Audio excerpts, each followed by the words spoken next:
ಪಾಠ 8 ಕಿತ್ತೂರ ಕೇಸರಿ. ಕವಿಕೃತಿ ಪರಿಚಯ. ಕವಿ ಪರಗೊಂಡ ಗುರುಪಾದಪ್ಪ ಸಿದ್ದಾಪುರ. ಕಾವ್ಯನಾಮ ಫಗು ಸಿದ್ದಾಪುರ. ಜನನ 1-9-1957.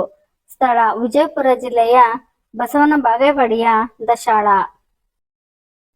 ತಂದೆ ಗುರುಪಾದಪ್ಪ, ತಾಯಿ ಯಮುನಾಬಾಯಿ. ಪ್ರಶಸ್ತಿ: ರಾಜ್ಯ ಉತ್ತಮ ಶಿಕ್ಷಕ ಪ್ರಶಸ್ತಿ. ಆಕಾರ ಗ್ರಂಥ ಇವರ ಮಕ್ಕಳ ನೂರಾರು ಕವಿತೆಗಳು ಎಂಬ ಕೃತಿಯಿಂದ ಕಿತ್ತೂರ ಕೇಸರಿ ಪದ್ಯವನ್ನು ಆರಿಸಲಾಗಿದೆ. ಅಭ್ಯಾಸಗಳು: ಬಿಟ್ಟ ಸ್ಥಳ ತುಂಬಿರಿ. 1. ಅನ್ನಕ್ಕೆ ಬಂದಿರುವ ಕುನ್ನಿಗಳ ಮನ್ನಿಸದೆ. 2. ಹೋದರಿ ಸಿರಿನಾಡು ಪರಕೀಯರ ವಶಕ್ಕೆ. 3. ಕರಿನೆಲದ ಗರಿಮೆಯನ್ನು ತೋರಿಸಲು ಬಿಳಿಯರಿಗೆ.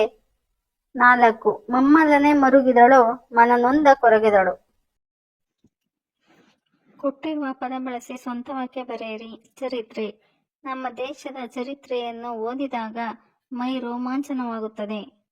ಜಯಮಾಲೆ: ಭಾರತಾಂಬೆಯ ಕೊರಳಿಗೆ ಜಯಮಾಲೆ ಹಾಕಿದೆವು. ಕೆಳಗಿನ ಪ್ರಶ್ನೆಗಳಿಗೆ ಒಂದು ವಾಕ್ಯದಲ್ಲಿ ಉತ್ತರಿಸಿ. ಚೆನ್ನಮ್ಮ ಏನೆಂದು ಕನವರಿಸಿ ಹಲ್ಲು ಕಡಿದಳು. ತಮ್ಮ ಸಿರಿನಾಡು ಪರಕೀಯರ ವಶವಾಗದಂತೆ ಇದರಿಂದ ಮಲ್ಲಸರ್ಜನ ಮನಸ್ಸಿಗೆ ನೋವಾಗುತ್ತದೆ ಎಂದು ಕನವರಿಸುತ್ತಾ ಹಲ್ಲು ಕಡಿದಳು.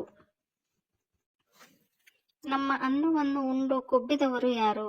ನಮ್ಮ ಅನ್ನವನ್ನು ಉಂಡು ಕೊಬ್ಬಿದವರು ಬ್ರಿಟಿಷರು. ಚೆನ್ನಮ್ಮ ಸೈನಿಕರನ್ನು ಕುರಿತು ಏನೆಂದು ಹೇಳಿದಳು? ಚೆನ್ನಮ್ಮ ಸೈನಿಕರನ್ನು ಕುರಿತು ಛಲತೊಟ್ಟು ಹುಲಿಯಂತೆ ನುಗ್ಗೋಣ ಎಂದು ಹೇಳಿದಳು. ಯಾರ ಕೃಪೆಯಿಂದ ಸೈನ್ಯವನ್ನು ಕಟ್ಟಲಾಯಿತು? ರಾಜಗುರುವಿನ ಕೃಪೆಯಿಂದ ಸೈನ್ಯವನ್ನು ಕಟ್ಟಲಾಯಿತು. ಮರುಜನ್ಮ ನೀಡೆಂದು ಚೆನ್ನಮ್ಮ ಯಾರಲ್ಲಿ ಯಾಕೆ ಕೇಳಿದಳು? ಕರುನಾಡ ಒಡತಿಯ ಹತ್ತಿರ ತನಗೆ ಮರುಜನ್ಮ ನೀಡು, ಹೆಣ್ಣಾಗಿ ಇದೇ ನೆಲದಲ್ಲಿ ಹುಟ್ಟಿ ನಿನ್ನ ಋಣವನ್ನು ತೀರಿಸುತ್ತೇನೆ ಎಂದು ಕೇಳಿಕೊಂಡ.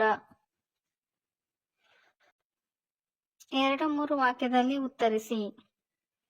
ರಾಣಿ ಚೆನ್ನಮ್ಮ ಹಲ್ಲು ಕಡಿದದ್ದು ಯಾಕೆ?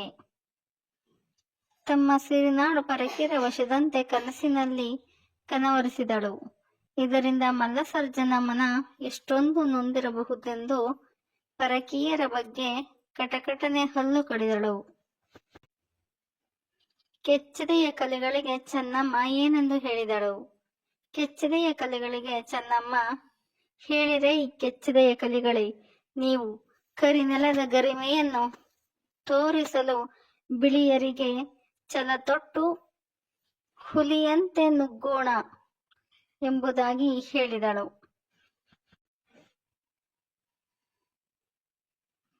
ಚೆನ್ನಮ್ಮನಿಗೆ ನೋವಾಗಲು ಕಾರಣವೇನು?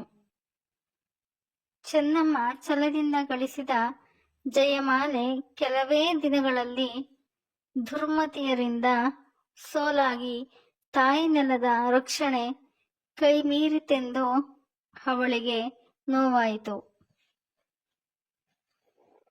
ಕಿತ್ತೂರ ಕೇಸರಿ ಕಣ್ಣು ಮುಚ್ಚಿ ಏನೆಂದು ಬೇಡಿಕೊಂಡಳು?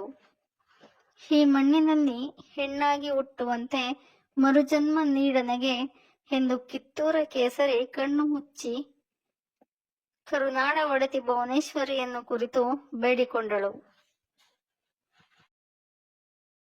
ಪದ್ಯವನ್ನು ಪೂರ್ಣಗೊಳಿಸಿ. ಮಲ್ಲಸರ್ಜನ ಮನಕ್ಕೆ ನೋವಾಗದಿರಬಹುದೇ? ಹೋದಿರಿ ಸಿರಿನಾಡು ಪರಕೀಯರ ವಶಕ್ಕೆ. ಮಂಚಕ್ಕೆ ಹೊರಗಿರುವ ಕಿರಿಯರಸಿ ಚೆನ್ನಮ್ಮ ಕನವರಸಿ ಕಟಕಟನೆ ಹಲ್ಲು ಕಡಿದಳಾಕೆ. ನಿನ್ನ ಋಣ ತೀರಿಸಲು ನನಗಾಗಲಿಲ್ಲಮ್ಮ, ಈ ಒಂದೇ ಜನ್ಮದಲ್ಲಿ ಕರುನಾಡ ಒಡತಿ ಮರುಜನ್ಮ ನೀಡನಗೆ ಹೆಣ್ಣಾಗಿ ಈ ನೆಲದಿ ಕಣ್ಮುಚ್ಚಿ ಬೇಡಿದಳು ಕಿತ್ತೂರ ಕೇಸರಿ. ಈ ಪದ್ಯದಲ್ಲಿರುವ ಪ್ರಾಸಪದಗಳನ್ನು ಆರಿಸಿ ಪಟ್ಟಿ ಮಾಡಿರಿ. ಕೇಳಿರಿಂದು, ಜನಜನಿತವಿಂದು, ವಶಕ್ಕೆ ಕಡಿದಳಾಕೆ, ಸೇವೆಗೆಂದು ಧರಿಸೋಣವೆಂದು, ನೀವು ನಾವು ಸಿಡಿದೆದ್ದರೊಡನೆ ಸೇನೆ, ರಣಚಂಡಿಯಾಗಿ ಸಾಗಿ ಸತ್ಯ ನಿತ್ಯ. ಕೆಳಗಿನ ಪದಗಳನ್ನು ಅಚ್ಚಗನ್ನಡ, ಸಂಸ್ಕೃತ, ಇಂಗ್ಲಿಷ್, ಪೋರ್ಚುಗೀಸ್ ಭಾಷೆಯ ಪದಗಳಾಗಿ ವಿಂಗಡಿಸಿ ಬರೆಯಿರಿ. ಅಚ್ಚ ಕನ್ನಡ ಮನೆ, ನದಿ, ಗದ್ದೆ, ಹಿತ್ತಲು, ಹೊಲ, ಬಾಯಿ. ಸಂಸ್ಕೃತ ಭೂಮಿ, ಸಂಧ್ಯಾ, ಆರ್ಯ, ರಾತ್ರಿ. English road, chairman, school, bank, court. Portuguese ಅಲೆಮಾರು, ಸಾಬೂನು. ಇಲ್ಲಿ ದೇಶೀಯ ಮತ್ತು ಅನ್ಯ ದೇಶೀಯ ಪದಗಳನ್ನು ಒಂದು ಚೌಕದಲ್ಲಿ ಮಿಶ್ರಗೊಳಿಸಿ ನೀಡಿದೆ. ಜಾಣರಾದ ನೀವು ಅವುಗಳನ್ನು ಪ್ರತ್ಯೇಕಿಸಿ ಬರೆಯಿರಿ. ದೇಶೀಯ ಪದಗಳು: ವಜಾ, ಬೆಲ್ಲ, ಖಾನಾವಳಿ, ನೀರು, ಚೂಡ, ಶಿಫಾರಸು, ಹಲ್ಲು, ಎಕರೆ, ಸರಕಾರ, ಹೊಲ, ಜಾನುವಾರ, ಆಟ, ಲಾವಣಿ. ಅನ್ಯ ದೇಶೀಯ ಪದಗಳು: ದಿವಾನ್, ಅನಾನಸ್, ಜರೂರು, ಸರದಾರ, ಸಿನಿಮಾ, ಮೇಜು, ಪಗಾರ, ಸಾಬೂನು, ಕಚೇರಿ, ಬಟಾಟೆ, ಹಮಾಲ. ಈ ಪದ್ಯವನ್ನು ಓದಿ ಕೆಳಗಿರುವ ಪ್ರಶ್ನೆಗಳಿಗೆ ಉತ್ತರ ಬರೆಯಿರಿ. ಕಾಲಗಳು ಯಾವುವು?